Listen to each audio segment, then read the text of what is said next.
Children are magical. They can be anything. They're nothing but potential. What is potential worth if you make nothing of it? Ignorance may be bliss, but at what cost? In Peter Pan, Wendy and her brothers leave the real world for Neverland. In the real world, there's adults that oppress them for being children, for playing and indulging in the magic of imagination. But in Neverland, with Peter, you're deemed king if you refuse to grow up. But here's the thing, as the story progresses, Wendy and her brothers, while they begin to grow homesick, they like Peter and they like the magic of Tinkerbell, but none of it is real. In this fable, we can think of Neverland in essence as being a representation of potential. So what's this idea? It's the idea that you're magical because you could literally do anything that you put your mind to, and there's so much potential in you, and because of that you shine and it's glittery. But potential doesn't mean anything and isn't worth anything if it isn't realized. So potential is worth nothing until you actually take the risk to make something of it in the real world. And that's why they don't want to stay in Neverland forever, because that imagination, that playing, is fun for a little bit, but it means nothing because it's not real.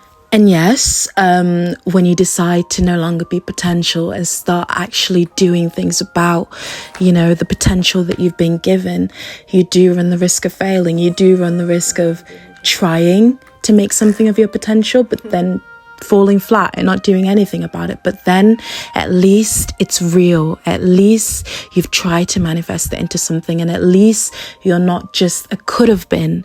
At least you tried.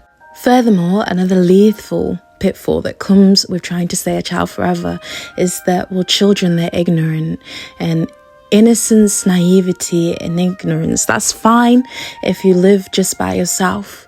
But in reality, no one lives in isolation. The world is filled with all kinds of people, and not all those people want the best for you. Some of those motherfuckers have conniving intentions, and some people aren't as noble as you. So when you're ignorant, you'll put yourself in harm's way, open to being stabbed in the back by the bad people, and you have no one else to blame but yourself because you chose to say innocent, naive and ignorant. So yeah, being innocent is fun, but that's until you get stabbed in the back, which you will, because people are mean. So that means that it's our duty to educate ourselves well enough as to where we're competent enough as to where it's so difficult for people to take advantage of me, because I've read up on the topic. So what can you tell me that would hurt me? In essence, there's a lethal price to pay with ignorance. So you must educate yourself and adopt some responsibility, because the world is harsh, and living with ignorance, pretending like the world isn't harsh and that it's all magical and rainbows and Tinkerbell fairies when it's not, will only get you burnt, or worse yet, killed. So rule number 1, trust no one. And rule number 2, educate yourself.